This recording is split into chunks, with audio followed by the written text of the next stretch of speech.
So we'd like to get started, or let me rephrase that. Cindy would like for us to get started. It's my pleasure to introduce. Hello. Right, pipe down. Let me restart. Hello. Thank you. So it's my pleasure to introduce Dr. Tim Miles from Michigan State University.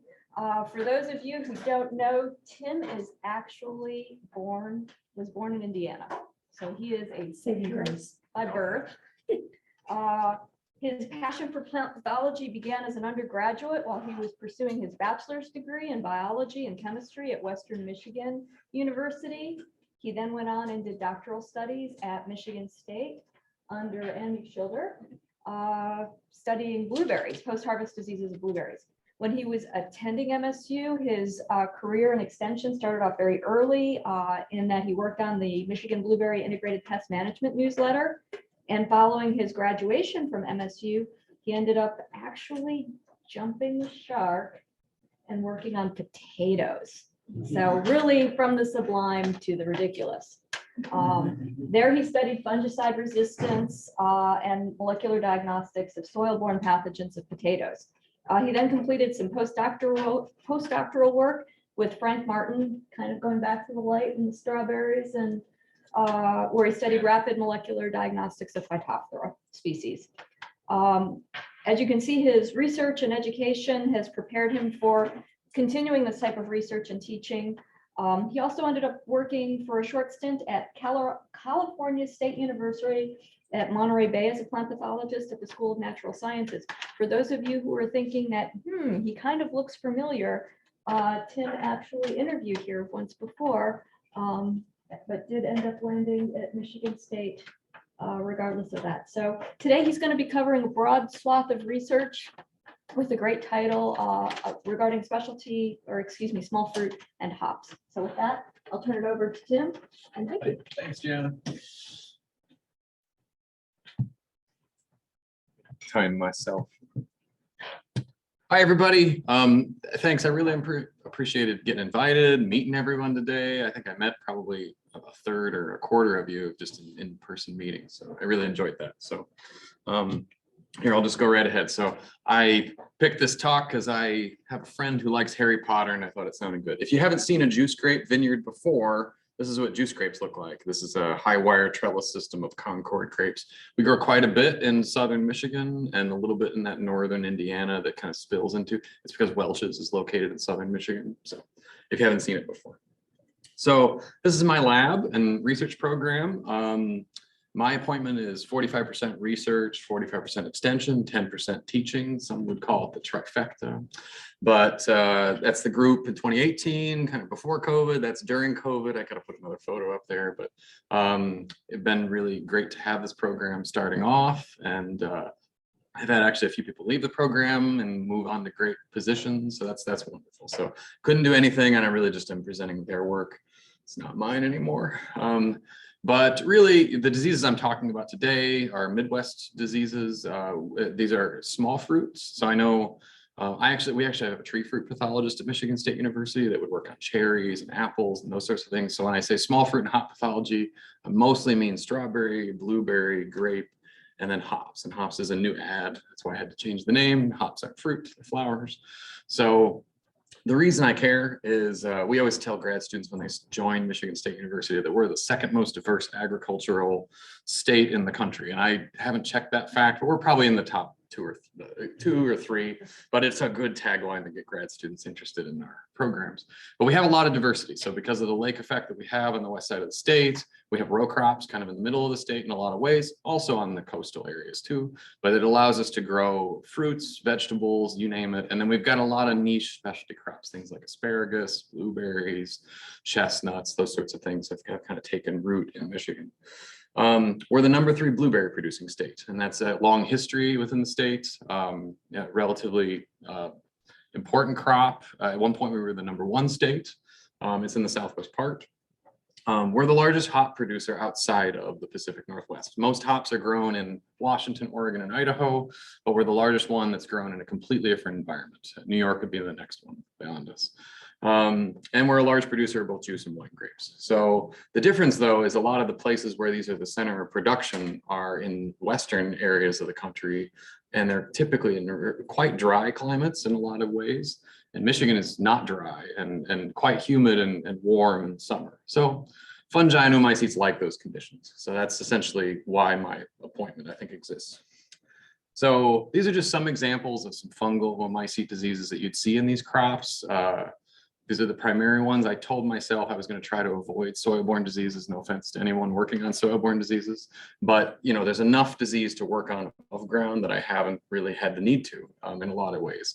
We spend a lot of time managing a lot of these diseases, and they are beautiful, I think, as a pathologist. So this is just an example of what these diseases look like. They can completely destroy the fruit. They can mess up the foliage, colonize the foliage, ruin photosynthesis that'll eventually affect the fruit, and so forth. So there's just a lot of things that these diseases, they're devastating enough. Most of the time we apply fungicides on the order of at least 6 times in all these crops every year. Up to 25 would be an upper limit per season. So intensely managed crops, just to be able to have a crop. And really all these diseases that I'm showing you here are primarily controlled by fungicides. So I've tried to make this a little bit more of a diagnostic talk, but then I kind of gave up. In the middle of it's a lot of fungicide resistance, because that's a lot of what my growers care about diagnosing. These are relatively easy to see, but it's kind of hard to tell whether they're fungicide resistant just by looking at them. So that's the diagnostics isn't necessarily about early detection, like you might see a lot of diagnostic talks.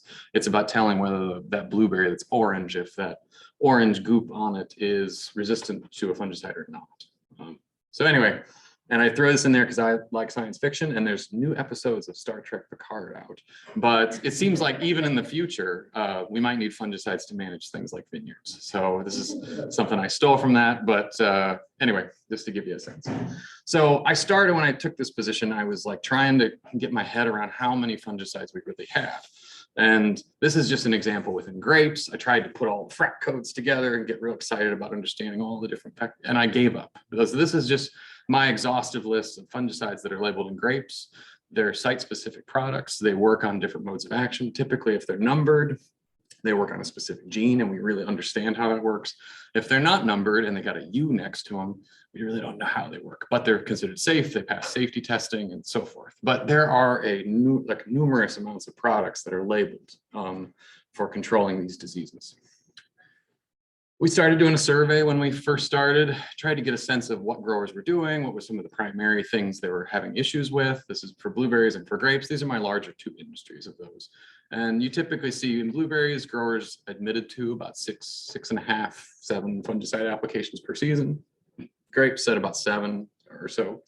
And they said that anthracnose fruit rot and powdery mildew were their main topics. So I will talk about those 2 diseases just a little bit. And they've had some sporadic reports of areas where they're not sure if they had fungicide resistant control failures or not. Again, it's kind of hard to figure out whether they just sprayed the wrong product, whether the product really failed itself, whether it wasn't applied correctly. It's really difficult to track down fungicide resistance as the root cause. But everyone's really happy to blame fungicide resistance, but that kind of started this process. So people said they had crop control failures in these surveys. We did a national survey too, and what we found is actually growers know a lot about fungicide resistance. The ones that have been in the industry for a long time, where it was kind of apparent, and the ones that were growing large acreages. And those folks are typically really well educated. A lot of these folks that responded to the survey were out west, managing, again, this is grapes, so managing 200, 500 acres is a relatively large vineyard manager. Typically, they're going to have some master's type, at least level education to manage that large volume. And they were very aware of how to do that. But what was interesting in this survey is that people who were in the industry for less than 5 years or managing plots that were less than 50 acres were very unlikely to know some of these principles that we were talking about. So the concern for Michigan is that most of our growers are in that category. Most of them are relatively new, kind of retired and bought a place in Traverse City, which is a beautiful place. You should check it out. But are growing 2 acres of grapes. So they're not necessarily as aware. So that was just kind of the context of why we were caring about resistance. Resistance usually is driven by selection. So it's this process of an isolate becoming sensitive to insensitive. It's a population level phenomenon. I'll talk about some of the sampling we've done and give some case examples.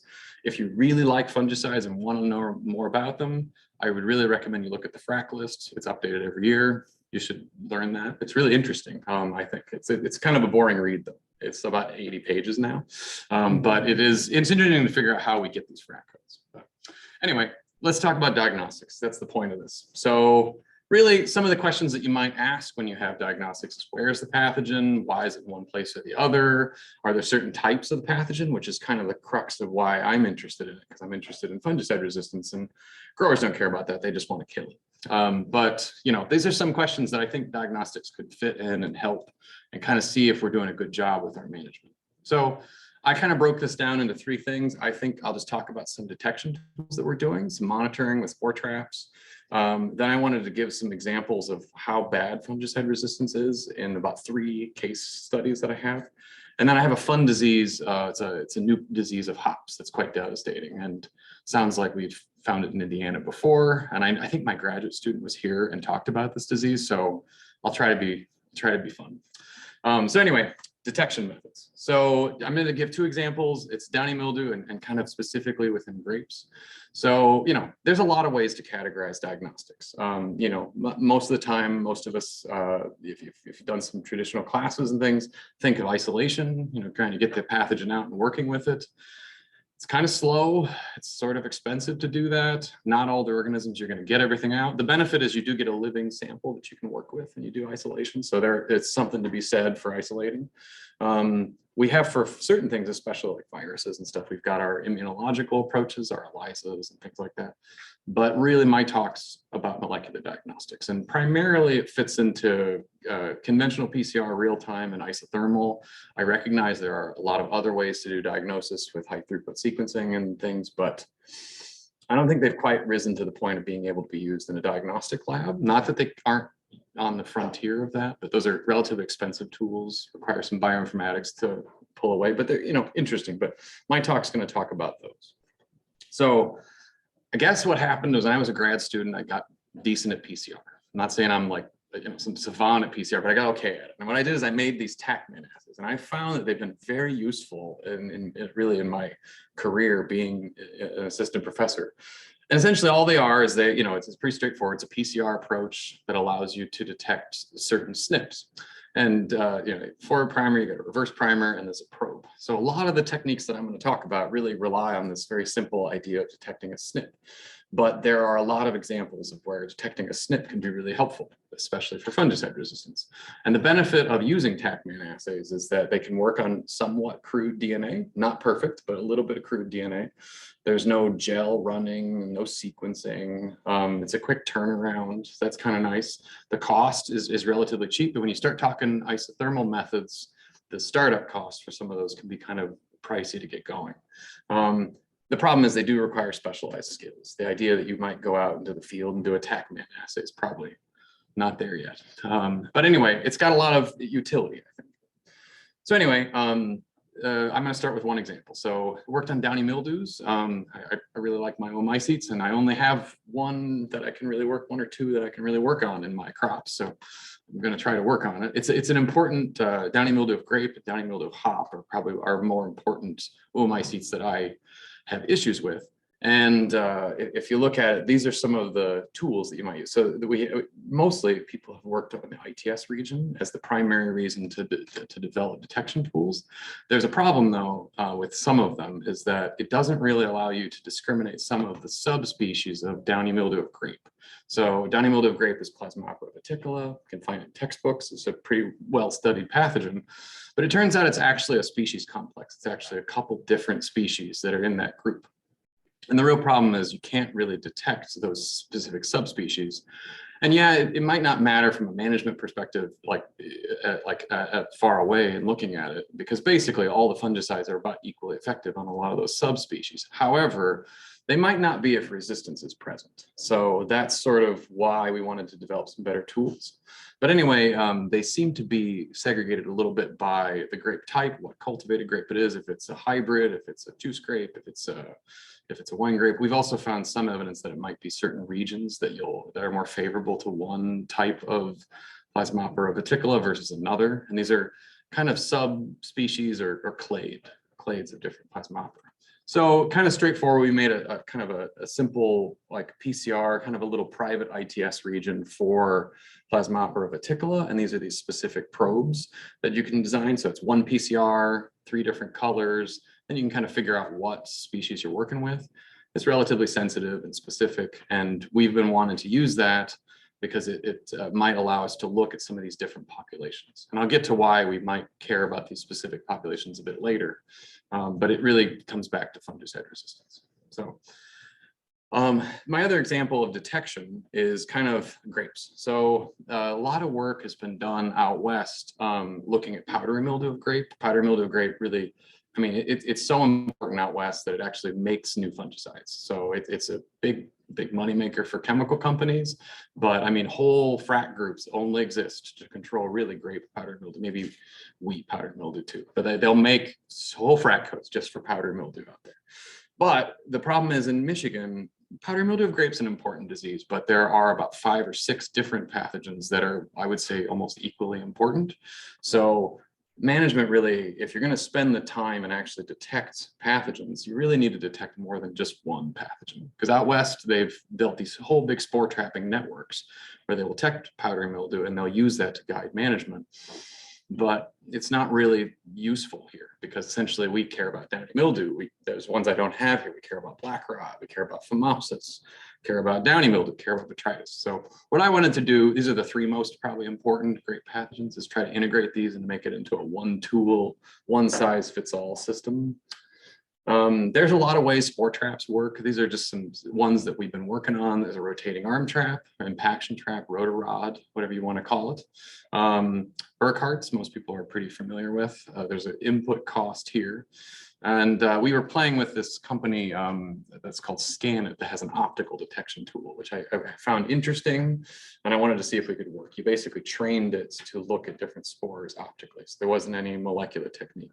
These would have relied on basically some sort of visual or some sort of molecular technique to kind of interrogate the tape to see if you had what type of spore on it.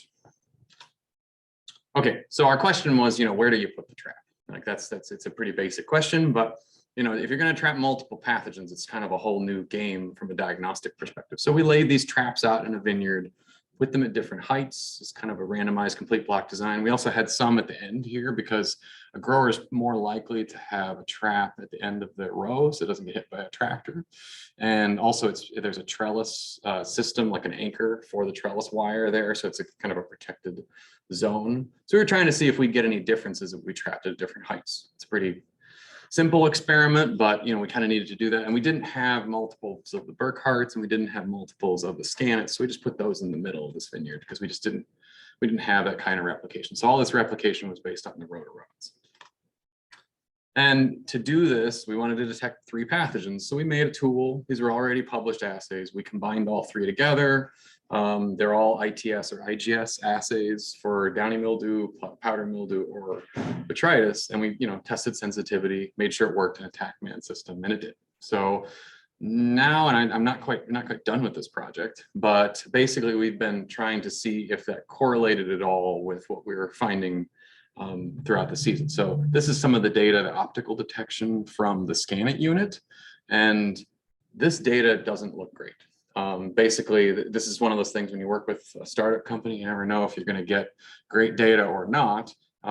This data looks really jumpy to me. And basically we found, these peaks that we have here, or these low spots. And we had downy mildew at this spot in the field, but the data looks kind of all over the place. And the suspicious thing about the data is you see a lot of overlapping peaks. Downy mildew is mostly water dispersed. Botrytis is mostly air dispersed. So it's kind of weird to see the trap look this way. we're a little questioning to see if this technology would work. We did look within weeks and sort of tried to see if we had any correlation here, but what we found is that really the height of 4.5 feet and 6 feet tended to be a pretty similar type height, and there was more consistency there with the rotor rods, but I don't have the slide up right now, but basically it didn't really correlate with that optical detection. So just some conclusions for some of the stuff. We've made this tool to detect the subspecies of Plasmopora reticulata, and made it, kind of figured out the detection limit. And then we really, I think, have made a new method to detect 3 pathogens in a vineyard, which I think is kind of exciting. We're still actually analyzing some of this data to try to correlate it with weather events. But I would say that the spore trap, the scan at spore trap doesn't look very promising. And we just collected some of these samples and are still kind of getting through them right now. So my next thing I wanted to talk about was looking at resistant fungi. And I've got quite a few examples of this. So this is in some of my different crops, and these are detecting some important genotypes. So I'm just going to kind of go through those examples. But anyway, if we wanted to detect fungicide resistance, it's sometimes straightforward and sometimes it's not. But these are some of the things you might be trying to detect. You might be trying to detect genes that are overexpressed. You might be trying to detect copy number variants. There's a few examples of that with like powdery mildew of grape. There's copy number increases there. There may be ABC transporters or detoxifying genes. But largely, luckily, a lot of the ones that I have worked on and are actually just single nucleotide polymorphisms. So they're some of the easiest things for me to detect, but they do kind of take a very specific tool to detect those single nucleotide polymorphisms. So that's sort of my focus, is that last one right there, which has been kind of beneficial to make targets. So some different approaches that I've tried in my program, and I don't have data on all of them here, but these are just some ways that you might detect single nucleotide polymorphism. Everyone knows, well, a lot of people would know PCR RFLP, old technique, still works pretty well. But just amplify a gene, cut that specific site with a restriction enzyme, boom, you know whether it's resistant or not. The only problem is you might not have a site at that specific area, so it might not be as easy as it sounds. You could do sequencing also on that PCR. There are cyber green approaches. There's TACMan. I have one example of digital droplet PCR, which is kind of a neat study. And then finally, you can do isothermal techniques as your last thing. So I have one example of that. Okay, so these are my 3 examples. So anthracnose fruit rot, I have 4 there. Sorry about that.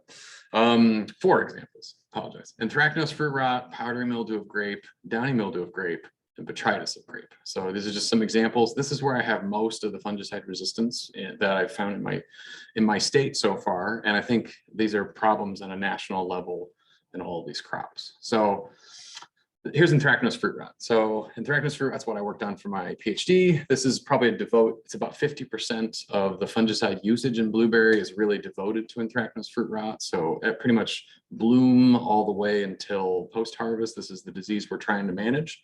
It's at least half of the fungicides, but probably about 75 or 80% of the fungicide cost, because all the expensive fungicides go for this one.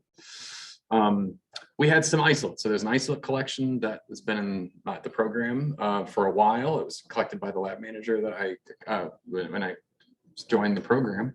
And we had some isolates that we thought might be insensitive to FRAC 11. So FRAC 11 is an important group of fungicides. It's the strobilurins. They're well studied, known to have fungicide resistance in a lot of systems.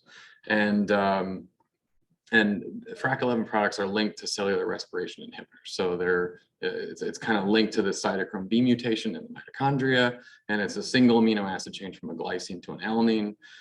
This is just an example of what some of those isolates look like in terms of being sensitive at different concentrations, at the amount inhibition right there. And then this is sort of what the phenotype of those isolates look like. So a sensitive isolate isn't going to grow at 1 part per million very well, but a resistant one's going to grow just fine. So anyway, we did a survey just because we wanted to see, we've always talked about this being the most important disease in Michigan blueberry fields.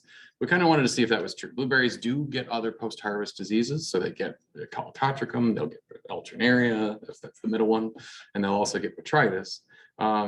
And we wanted to get a sense of where and how much of that anthracnose we had in our fields. So this is the primary area. This is up along Lake Michigan here, where we surveyed about 32 fields. And we pretty much found Calototricum at all of those locations. There was a lot of times when you'd find mixtures of infections with Alternaria and Calototricum and so forth. But Calototricum was by far the most present of our post-harvest diseases. So that was just kind of a check before we kind of did this whole fungicide resistance work to make sure this was still our major post-harvest disease problem, which it is. And what we found, we went through and amplified that cytochrome B gene and got a sense of how much resistance we had. We did phenotyping, and basically all the major production regions, depending on where you're at, the red bars signify the percent of isolates that were resistant. There's about 300 isolates in this collection, just to give you a sense. And we screened them on plates with a discriminatory dose that we identified, and found, about 80% resistance across all isolates for these frac codes. So probably, and there is a lot of resistance, and the control failures that growers have been reporting in blueberries may be attributed a little bit to this fungicide. We didn't find any resistance to other frac codes, which is kind of important in blueberries because there are other frac codes that do work. They're completely different modes of action, work on different genes. But we didn't find that type of resistance. So that's encouraging. So a lot of times I put this disclaimer at the bottom when I talk about fungicide resistance, and just because I'm detecting resistance doesn't necessarily mean you get this control failure, because people will ask, and really we need to understand how we're going to modify management based on the detection of resistance. This is this is my disclaimer. Just because I'm finding a lot of resistant isolates doesn't mean that fungicides won't work at all. There may be that's what I'm finding because all the rest of the populations are gone. Right, so you've already the fungicides have been applied. So, as I've talked about before, I made a TACMan tool, so it's kind of my same old hat trick, I think, but it's a pretty straightforward tool to basically detect that simple G143A mutation. And what we're trying to do and roll out, and I've been working with the diagnostic clinic to roll this out in the future, is a way to sample. So growers would like to modify their management based on knowing a little bit about the presence of this fungicide resistance. And this is some work that we're still doing right now, where we've collected, you can only really find Calototricum at the dormant bud stage and the ripe fruit stage. It's got a whole period of its life cycle where it's always quiescent, not, very, very hard to find. I mean, you probably could get lucky and get it sometimes, but you can get it to sporulate at these two stages. What growers would really like to do is to be able to sample dormant buds and then be able to buy fungicides accordingly if they had a test to be available for them. So that's what we've been doing, is to try to see if that would work, if we could be predictive in a field that's resistant versus if it's sensitive, and do a sampling in the dormant season when growers have some time, run the tests, and then get a sense of, okay, maybe don't buy Frac 11 fungicides this year, or maybe do. We can definitely do it at the ripe fruit stage. But that's kind of too late because all the management has been done before. It's possible maybe it'll be predictive for the next season, but we haven't really tested that either. So yeah, and I could go into how we're testing that maybe if there's questions, but I'm going to move on to the next disease. This is powdery mildew. So if you got really close to grape powdery mildew, this is what the conidia would look like. It's primarily controlled by prophylactic site-specific fungicides. So fungicides applied preventatively, and it's an obligate pathogen, and so it requires the host to grow any more than about 6 hours. So it's a real pain to work on. If you're going to start a research program, don't start on powdery mildew. That's my advice. So anyway, these are the products that we're mainly using for grape powdery mildew. So there's cellular respiration inhibitors. I've talked a lot about Frac 11s already. We use Frac 7s. So these are succinate dehydrogenase inhibitors, both cellular respiration related. We have our DMIs or our SIs. They'll for sterile biosynthesis inhibitors. We have signal transduction inhibitors, and I say that with a quote because I feel like we don't actually know how Quintec works that well, but that's how it's classified. And then there's some that are just unknown mechanisms. So, really these are the main ones, and we found resistance in pretty much all of them in different parts of the world, but we have resistance in all of them. This is just some work kind of confirming that the G143A mutation is still important in powdery mildew of grape, and I won't go into it. It's going to sound similar. Luckily, the problem with grape powdery mildew is there was very little genetic resources available because it's really hard to work on. There's not a lot of genomes, but luckily there was some work out of UC Davis where they'd sequenced some isolates. So we were able to actually make some primers for this G143A region of the mitochondria, develop a TACMAN tool, test it to see if it worked. And then we even adapted it for digital droplet PCR, which is really just an endpoint read where you might, you take the droplets, so you run a PCR, you first form the droplets, run a PCR, and then do an endpoint read on the droplets themselves. So you kind of, it's sort of like a repped up PCR, but instead it's not a real-time reaction like TACMAN, it's an endpoint read, but it kind of gives you the same data. It's a quantitative measure of how much of the target amplified. So anyway, it has some benefits because if there's really minute changes in levels, you can probably see it with digital droplets. So we made these two assays, similarly sensitive. The real benefit of digital droplet, though, is it possibly can work well on mixed samples. So if you're going to sample powdery mildew, there's going to be multiple things on the leaf potentially. TACMAN's great, but if you have both alleles being present, it can actually mess up the assay. So the nice part about having things turn into a, an oil droplet and having about 20,000 reactions that occur, it allows you to detect really minute amounts of the pathogen. So the nice part about digital droplet is we could detect if only 1% of the sample was the other allele. So it's just a more sensitive thing. Truthfully, we ended up using the TACMAN as the main tool. But anyway, I've been a part of this big national grant that's been studying FRAC11 resistance for powdery mildew. And most of us are quite aware of like COVID sampling and running tests and submitting samples and seeing all this. So we developed a dashboard and took samples from all over the United States, anywhere that's growing grapes, and looked at it over like 5 years. And we wanted to get a sense of how much fungicide resistance we had, because what funded this grant initially was these control failures that were occurring in like 2016. So anyway, got a sense, a lot of the samples are from California. Probably of these about 4,000 samples in this image I got here, there's about 5 we've tested so far. Probably 2,000 are from California, but that kind of reflects the industry a little bit. Plus we got some industry help to collect these samples. So anyway, we have this tool and it's all based on that TACMAN tool. So people took samples and then we tested them, and then we were able to determine whether the samples had resistant or sensitive. So we were hoping as a part of this project to see if we were affecting resistance a little bit and actually reducing the amount of resistance. We did a lot of extension. There was about 15 or so folks that were given a lot of extension talks on fungicide resistance, talking about FRAC11 resistance.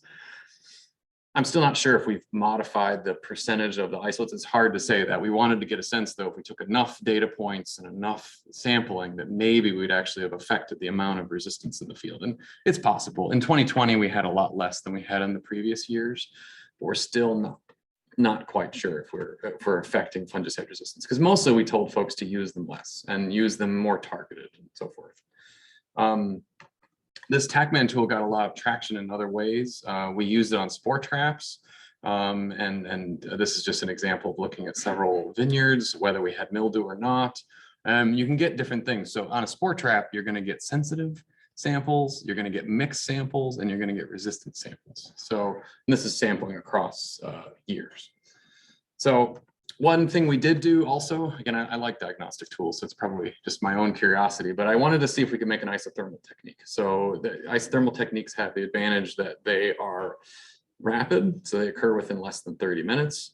And they, in theory, could be used in the field, but it's kind of hard to use some of them in the field. But we wanted to see if it's even possible, because one benefit of TACMAN is that it can discriminate these SNPs. But like other techniques like RPA and LAMP really haven't been used much on SNPs, because SNPs are one single nucleotide differences, and it's quite difficult to make an assay to be able to tell the difference between that one single nucleotide. But we were able to make one for LAMP. It's kind of a modified one. It uses these peptide nucleic acid blockers. So they're like synthetic nucleotides that have a peptide backbone instead of a phosphate backbone. And they're basically blockers of off targets. So you basically can make it if you use these blocking PNAs with, and then have an LNA primer. And the LNA primer is the one that's specific. So the amplification is occurring, but then you have the blockers of the off target, and then this primer that's more specific. So we were kind of able to make it work. And we did do it in the field once, but still, I don't know if it's quite field portable. but we do have it. So we did make it more rapid. Other parts of this project is we were really trying to work as a team to figure out how would you interpret fungicide resistance and what do you tell growers? Because I think that's always tricky. And that was probably the most rewarding part of this project, is how do you communicate this message? And then also when someone gets a positive for fungicide resistance, what does it mean? And what we did find throughout the course of the project is that we would detect more resistance later in the season and more sensitive isolates earlier in the season, whether it was a sprayed vineyard or not. So if it was an organic site or not. We still don't fully understand why that is. But what that meant to us is that we can spray fungicides, FRAC 11 fungicides, earlier in the season, but maybe don't spray them later in the season, maybe avoid the critical stages. So we had this, I don't know if I like the colors, but we had this this color scheme of if you took a sample from us, we would test it for free for folks. And then, this is what we would get back. And sometimes we have to send follow-up emails because it wasn't as clear as we'd love, but this has been really rewarding because we spent a lot of time on this table, this flow chart of ideas.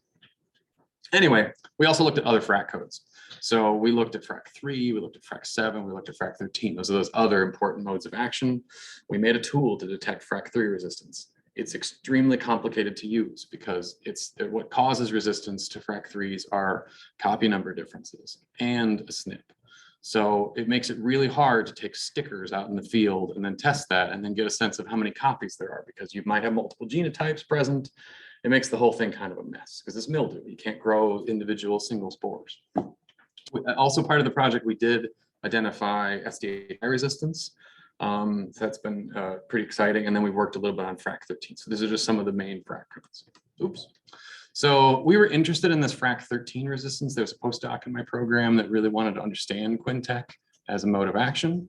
We had these two isolates that seemed to just grow just fine in Quintec.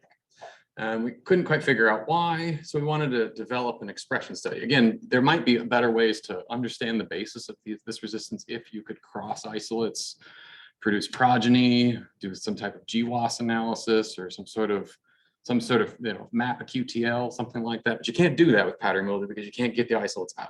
You're sort of stuck. There's no way to do that kind of fundamental genetic testing you could do. But what we wanted to do is just see, are there gene expression differences between these isolates when we treat it with the fungicide? So, and we thought, well, it won't make a DNA-based marker, but it could make an RNA-based marker potentially. So we did that a little bit. We took two isolates, one wild type, one resistant from the same field. We hoped that would kind of reduce the genetic variability of those isolates.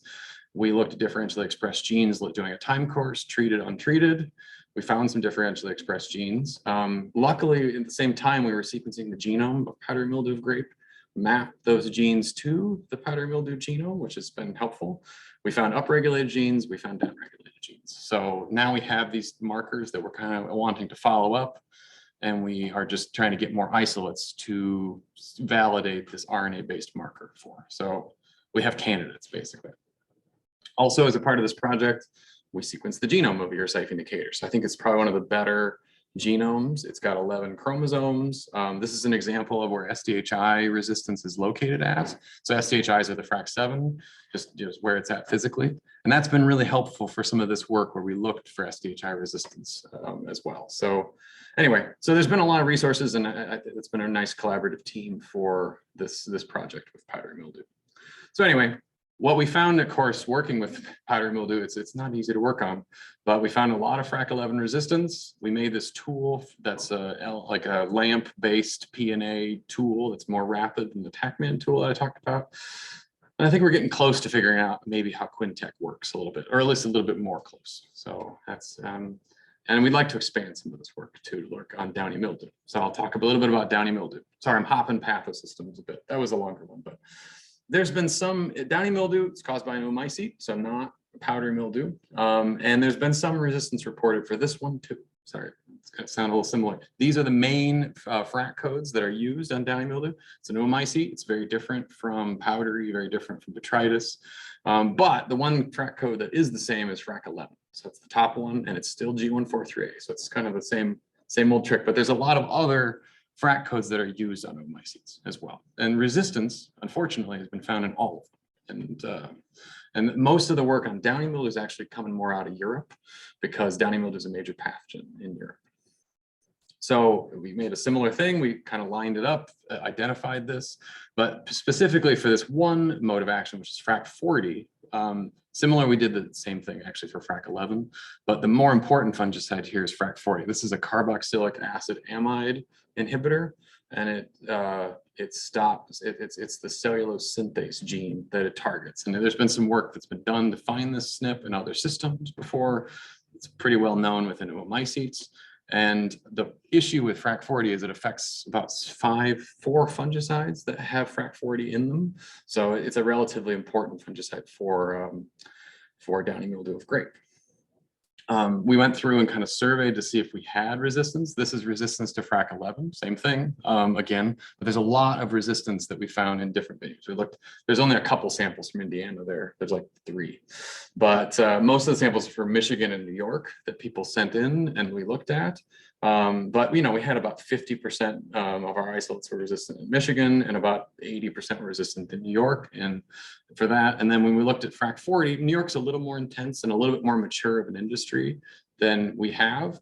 And we found resistance there as well. So that's sort of exciting in 2019, 2020, but that was only a few samples. There's only 50 samples in 1973 and 2020. 2020 was a tough time. So anyway, we went back in 2021 and surveyed more sites. This has had a lot more samples, but nicely this time we actually incorporated that clade thing I talked about, if you forgot, because this is a species complex. So there's actually multiple subspecies within Plasmopara reticola. And we'd like to see if that's segregated to specific clades. And so far, we seem to only find this FRAC 40 resistance within what's called clade estivalis. So, and we only have been finding it in New York and Georgia so far. So this is where I think it might be useful to know the clade information, because it might have different resistance profiles, like we're seeing here, basically. Okay, moving on, and botrytis. I promised some folks today I'd talk about botrytis. So this is also a really important pathogen of grapes, and these are the typical fungicides that we use to control grapes, or botrytis in grapes. So it's a variety of FRAC codes. There was a collection that I kind of inherited when I started from 2014. We looked at 2018, and there's about 7 different modes of action here for some of the different main fungicides, and we wanted to see how much resistance we had in these. And you can kind of see there's a little bit of an increase in fungicide resistance in a few of the FRAC codes, but a lot of them are actually near 100% too. So there's quite a bit of resistance. And then the ones we were most interested in are actually this fluopyram, which is FP right here. That's the FRAC 7 molecule over here. And we were really interested in the phenhexamide, which also is the FN one right here. So mostly because there was a big increase in those 2. So we're like, well, that's interesting. That's a change in management potentially, or change in the profile of resistance. What this means for a grower, and this is sort of a slide I would use for a grower, is a lot of them know their FRAC codes pretty well. Basically, these are the commercial trade names of those fungicides. And this is sort of what, if resistance has been found, what that looks like. Really, there's only one fungicide that doesn't have much resistance. Pretty much everyone else has a lot. So the only one left is this fludioxonil, which is FRAC 12. But pretty much everything else has some or a lot of levels of resistance. We compared some of this to some California work that I was a part of, but I wasn't leading the group, and sampled from blueberry, strawberry, and grape. And basically, it kind of matched some of the grape work. So this is a sample collection of about 1,000 isolates that were pulled from California. And what this is here on the right is basically how much resistance there is in these different isolates. So of the isolates, there's how much resistance we're actually seeing. I'm going to run short on time, so I'm going to speed up a tiny bit. We looked at the populations of these in the California study. And what we're really interested in is basically some of the isolates that we see. This is the population dynamics. There's some structure by population. So we developed this tool to look at the population genetics of these botrytis isolates. And there's some structure. This is strawberry, this is table grape, and this is blueberry. But what really explained the population genetics of these California study was actually the presence of resistance. So we looked at, this is 0, resistant to no fungicides, resistant to 2 fungicides, resistant to 1, 3, 4. And then essentially once the populations are resistant to about 5 fungicides, they're kind of all the same. So I think that is a little evidence of co-selection within botrytis, that if once it gets bad enough, it's kind of like a runaway train with resistance. But yeah, so I can talk more about that if there's time. But anyway, same old tool. We developed a couple different tools. So we developed a TACMAN tool to detect FRAC7 resistance. This is a really critical FRAC code for botrytis. It affects about 10 different molecules within botrytis. We also were curious a little bit about cross resistance, and there is cross resistance across most of the different fungicide groups. We worked a lot on the far left two, which is boscalid and flopyram. And then these are the different mutations that are associated with botrytis fungicide resistance. And basically, if you see a jump there, it means that the EC50 value was much higher in those isolates, so that these were able to grow just fine. So essentially, the mutations did have effect. So there was quite a bit of cross resistance within this FRAC class of these isolates. Okay. Anyway, we've got a lot of resistance in botrytis. It's probably the worst of all the things I've talked about today. We have these diagnostic tools that we've developed, which is pretty exciting. And I'm really concerned about fungicide resistance within botrytis. And I think there might be co-selection for new isolates. And I think we might get to a point where botrytis fungicides don't work anymore. And we're kind of left with just cultural practices at the moment. So, which is kind of, reducing wetness and things like that, maintaining the canopy. Anyway, this is the fun one, and I'll end it on this. So, fun pathogen of hops. So sorry, I talked a lot about different types of resistances, but this is a disease I think is pretty exciting. It's for a pathologist, it's about 50%, it caused about 50% yield loss in a couple of years. So the growers are really concerned about it. Really understanding, kind of how this disease works, really just developing a simple disease cycle is sort of the goal here. And it can girdle the cone, it can shatter the cone. It's sort of how hops end up getting harvested, that, they'll basically get lost in the whole harvesting process. This is what the foliar symptoms look like. Up here, there's typically a chlorotic halo. The story is we got samples in 2018, and then there was a graduate student that was working on downy mildew of hop, and kind of this sort of became one of those chapters of their thesis. In 2019, we found more and more damage, and then it just seemed to get worse every year.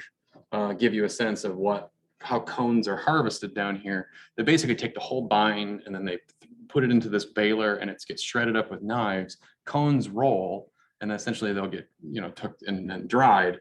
But if they are dried, they'll just basically explode and get lost. So that's essentially why it's an important thing.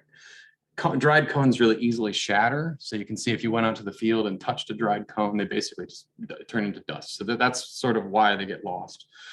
Healthy bract tissue that falls accidentally looks kind of like this. But if you went out to a place that had a lot of this yield loss, you'd see these huge heaping piles of dried bract tissue because it got lost where all the leaf was. So it was really bad, about 50% yield loss.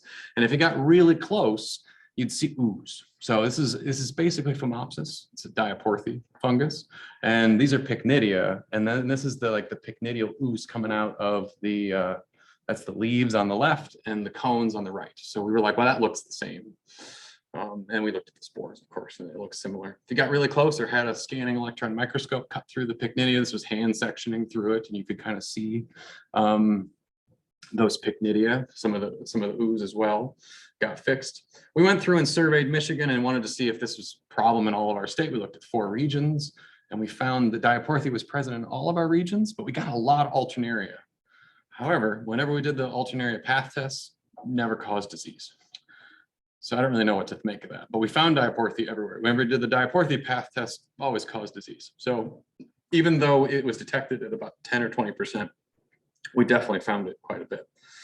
We've also done some close-up X-ray work with a colleague that's in our horticulture department, where you can do this non-destructive X-ray imaging. And what's been neat about it is dried cones essentially probably separate, the bract tissue separates. So you can't see that, when you're kind of crumbling it up. But probably the reason it dries out is the tissue's kind of senescing, but not detaching completely. So we're kind of interested in this, and then want to figure out some of the critical time points. I didn't mention, we also think it overwinters on dead plant tissue, and I don't have a slide on that, but I could talk about that more if there's time. Anyway, just want to say thanks for the invitation, and overall, I hope I've convinced you that diagnostic tools really can be helpful to detect pathogens and hopefully improve these disease models.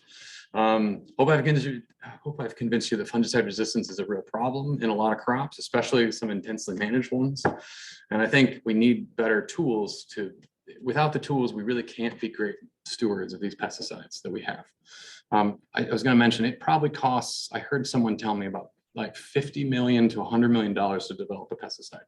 So losing one is a big deal. And that may be, I could probably ask Darcy, she might have a better number, but it's expensive to develop a pesticide. It's 250. 250, there we go. And I figured they might have a better number. So yeah, not a bit, it's a huge loss if we lose them. So anyway, and I also think that, you know, we're all a bunch of plant pathologists. I also think there's something to be said that is going back to looking closely at plant tissue, looking at microscopic things, because this disease has been really fun to work on. And I think that we often miss things by not, you know, getting really close to the disease and seeing the infection process. So with that, a lot of people have been helpful with my career so far, and lots of funding agencies, lots of partners and collaborators, and I don't have enough people.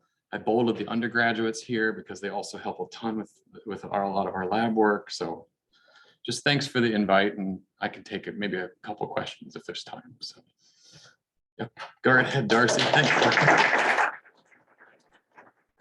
Yeah, resistance.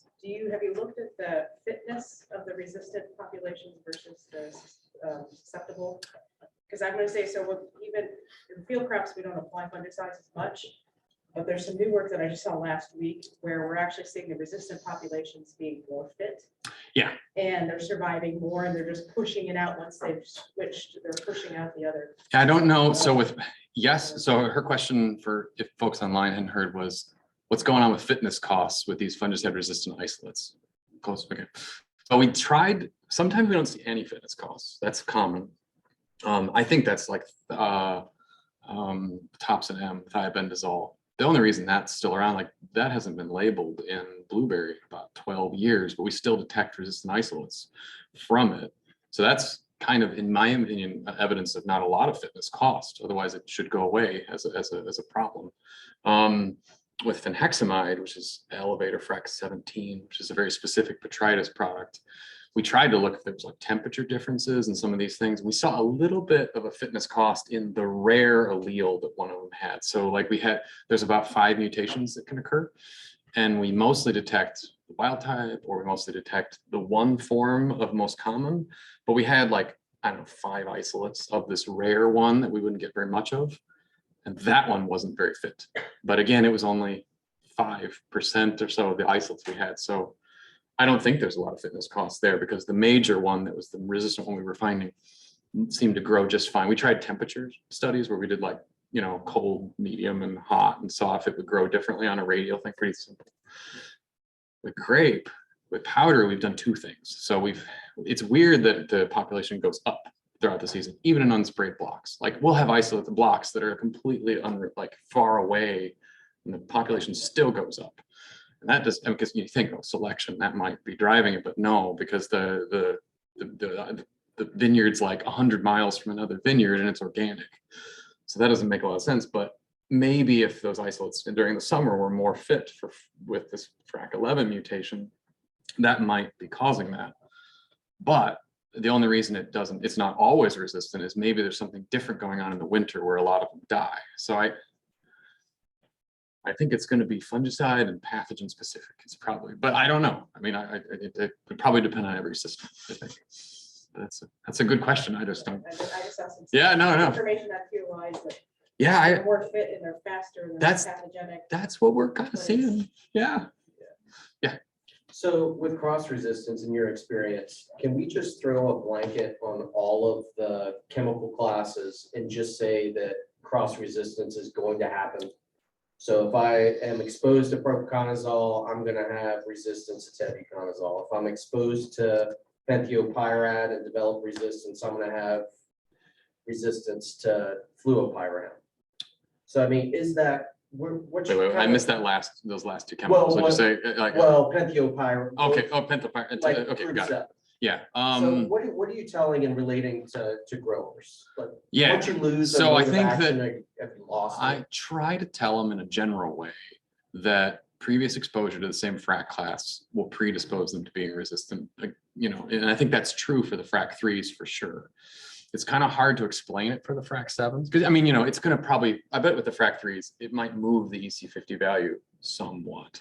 So previous exposure, I bet to frac 3s probably would slightly shift the EC50 value, but it's a question of how much. Like, you know, I don't know. Because I always think of frac 3s as more of a gradual increase in resistance. So I'd imagine the EC50 value would bump up a little bit if it'd been exposed to propiconazole before. I don't know. I don't have the data for that. With SDHIs, it's a little different. It's more like I think it's like a stair-step approach where they're depending on the mutation, because it's only a few mutations. So, you know, like if you have resistance to boscalid, which is linked to one mutation, and then if you don't necessarily have any cross resistance to other newer SDHIs that's not related to that mutation. So I'm sorry, resistance is kind of complicated, but I always just try to say, you know, if you used a lot of DMIs, try to limit how much you know, previous exposure can predispose them, because I think it's really hard to make those generalizations about every single pathogen. So you think that cross-resistant is more mutation and site related than With maybe? SDHIs, it probably is, but for DMIs, I'm not sure as much, because it's, you know, there's copy numbers, there's transporters, it's a more complicated beast, I think. And then you got all these products that are like 3 actives mixed together. So how do you tell growers to do? What do you do with that? Like that's one benefit of I have is I do still have quite a bit of single products in our doubles. There's a question online. Oh, sorry. Shall we, if you want to unmute? Yeah, sure. Hi, this is Xiaohui. Could you hear me? Yes, I can. Yeah. So I have a question about fungicide you mentioned. So you mentioned there's a fungicide targeting cellulose. You mentioned briefly there's you tested a fungicide that can target the cellulose in some fungi. So Yes. I wonder, could you show that slide again so I can take a note of the fungicide name? So we studied the trafficking of cellulose in Arabidopsis. I wonder whether we could have some Phase use of 3. that fungicide. Sure. Yeah. It's Shall- mandipropamid and dimethylmorph are the 2 actives. Shall we? We're also going to have a copy that we're going to Okay. post to. Yeah, Yeah, sure. Thanks. And I So wonder. it's- Yeah. But, I don't know if it's got it in there, but I don't know if I actually, oh, here you go. Okay, I see. Yeah, Mhm. thanks. And I wonder if anyone has tested those cellulose synthase inhibitor in plants. You know whether they can target cellulose synthase in plants. I Specific for I doubt they would, because otherwise they wouldn't use them. But I mean, like I'm sure we've tested them, because otherwise they wouldn't have been used for oomycetes. There is a good paper, it's Blum et al. 2012, that did look at similarities between plants and oomycota, and then like some of the actual structure of the gene, basically. Okay. So, yeah. Okay, yeah, thanks. No problem. That's great. Any other question? Oh, Jana. Jana. Yeah, I had a question regarding some of the, going back to the downy mildew and all the different species Sure. of downy mildews that you have. If you actually also looked at if the different species were preferentially infecting certain grape cultivars, number 1, and then number 2, if there was an incidence and severity difference between those, because a lot of times you'll see fungicide resistance associated with these quote unquote more virulent isolates or on the more quote unquote susceptible cultivars. So there's some neat stuff. You would know cucurbit literature really well. So there's some work where there's a lot of resistance. I believe it's P. cubensis clade 2, and that isolate's the one that goes to cucumbers. The other ones go to other cucurbits, not cucumber. And there's a lot more resistance on this clade 2 than there is on the one that's the not clade 2. So I thought, great, I got the same story, copy paste, papers for students. I don't know if it's as simple, unfortunately, but what I think has been done, it's not been infection studies. There's been some infection studies where people have seen HR and they've done some more fine work. A lot of it's been figured out in the aggregate because they collected like hundreds of samples. Cultivar level, maybe not, but one of the clades, which is clade estivalis, where I get most of the fungicide resistance, tends to be more of the generalist of the group. It seems to infect wild grape, juice grape, hybrids, and wine grapes. It's the one it's like the catch-all one. But there's one that's clade riparia. It seems to mostly just go to wild grape, but some hybrids, probably because there's some hybrid genetics that's been crossed there. And then there's been some work, what I don't really understand is the vinifera. I don't know why they called it vinifera, but they called it clade vinifera. You only isolate that one in upper Michigan on Vitis vinifera. So it's not like a gene for gene thing, I don't think. I think it's a climate thing, but it seems to be a specialist and it likes northern climates. So it likes Minnesota, it likes Wisconsin, and it likes Traverse City. So I don't, that's sort of, but I thought it'd be simple like that, like it'd be a close host association, but there seems to be like one that's a generalist, one that likes certain regions, one that likes certain hosts. Be a fun genetic study because there's probably some level of gene for gene stuff going on there or something specific in the host, but yeah, I wish it was as clear cut. Yes, go ahead. Question. So besides each other, like strategies or tactics we can use, like. Yeah, so for botrytis, there's some cultural practices. Mostly it has to do with like for grapes. It's how you manage the canopy, how you manage the irrigation. So cultural practices are the main thing. Certain varieties are better than others. Botrytis is tough, but there are some varieties that are a little more resistant. You can also try to manage the other diseases. So I didn't say it, but powdery mildew actually can cause botrytis because the powdery mildew colonizes the fruit, russets the fruit, cracks the fruit, causes the botrytis to infect. Sometimes botrytis by itself isn't actually a terrible thing in grapes. It's a level thing. So it starts off, some people will have noble rot, which is basically botrytis, but it's a little bit of an infection. Some people think it makes great wine, but too much, not so good. Table grapes on the other hand, though, can't have any botrytis because you're not going to buy table grapes that have botrytis on them. Beyond cultural practices, there's some folks that are looking at hormones because there's a lot of work that's done with like gibberellic acid to try to elongate clusters and things like that. It's been done in table grapes for a number of years, but that may be a strategy to try to loosen the clusters. It's all about making it drier. Maybe stopping bird damage. Because I didn't mention it, birds like these fruits too. They go right there, poke holes in the fruit, boom, botrytis. So, any damage is going to cause botrytis. So minimizing the damage. Careful with field equipment. There may be some biological fungicides on the frontier, maybe. But, I think that we're still in that phase. There's a lot of the innovation in that area. And it seems to work okay on the powderies and the downies.